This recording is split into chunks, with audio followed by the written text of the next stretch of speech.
জয়, যেমনটি বলছিলাম সংবাদে যে ভারী বৃষ্টিপাতের কারণে পাহাড় ধসের একটা সম্ভাবনা রয়েছে। পাহাড়ে বসবাসরতদের কি নিরাপদে সরিয়ে নেওয়ার কোনো ব্যবস্থা নেওয়া হয়েছে কিনা জানাবেন আমাদের। তো বলছেন যে পাহাড়গুলো আমরা একটু দেখানোর চেষ্টা করছি।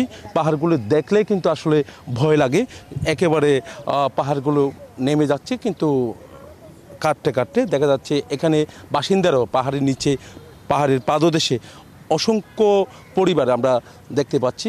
ক্যামেরা চোখে একটু দেখানোর চেষ্টা করছি। একেবারে পাহাড়ের পাদদেশে, যেখানে একদিকে পাহাড় কর্তন করা হয়েছে, অন্যদিকে পাহাড় ধস হলে এখানে অনেক লোকের মৃত্যু হতে পারে, এমন সংখ্যায় কিন্তু জেলা প্রশাসন সতর্কবার্তা জারি করেছেন। যেহেতু বৃষ্টি হচ্ছে, গতকাল থেকে থেমে থেমে বৃষ্টি, রাতভরও বৃষ্টি হয়েছে, এখনও সেই বৃষ্টি কিছুটা অব্যাহত রয়েছে আমরা দেখতে পাচ্ছি। আর যদি ভারী বর্ষণ হয় তাহলে কিন্তু পাহাড় ধসে প্রাণহানির হয়। যেহেতু চট্টগ্রামে এই পর্যন্ত পাহাড় ধসে রেকর্ড রয়েছে, 300-র অধিক মানুষের মৃত্যু হয়েছে পাহাড় ধসে।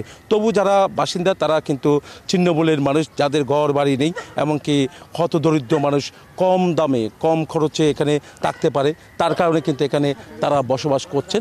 পাহাড় শুধু এই পাহাড়টি নয়, অন্য পাহাড়ও, চট্টগ্রামে অসংখ্য পাহাড় রয়েছে, 30টির অধিক পাহাড় রয়েছে।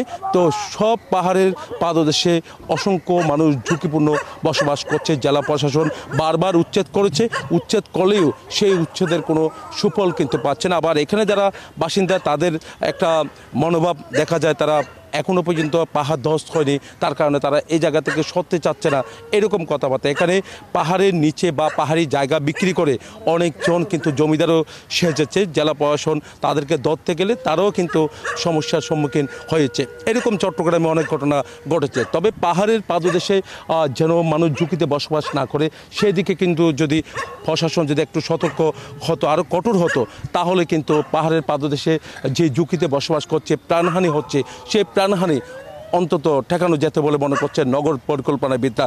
তাদের দাবি দ্রুত সময়ের মধ্যে হয় এদেরকে কোনো একটা আশ্রয়স্থল দেয়া বা কোনো একটা পুনর্বাসন করা হোক, যেন তারা বৃষ্টি হলে যেন তারা সেখানে চলে যেতে পারে। তো সেই কথা আমাদেরকে জানিয়েছে জেলা প্রশাসন। কিন্তু অস্থায়ীভাবে আমরা দেখছি আশ্রয়কেন্দ্র বলতে যে স্কুলগুলো খোলা রয়েছে, সেখানে কিন্তু তারা চলে যায়। তবে স্থায়ীভাবে তাদেরকে সরিয়ে নেওয়ার উদ্যোগ কিন্তু নেওয়া দরকার বলে মনে করছেন। এই ছিল আমার এখানকার সর্বশেষ। ফিরে যাচ্ছি স্টুডিওতে লাইবার কাছে। বান্ডেল থাকলে প্রতি সেনমানিতে টাকা বাঁচবে। বিকাশ সেনমানি বান্ডেল কিনে জিতুন প্রতি লেনদেনে।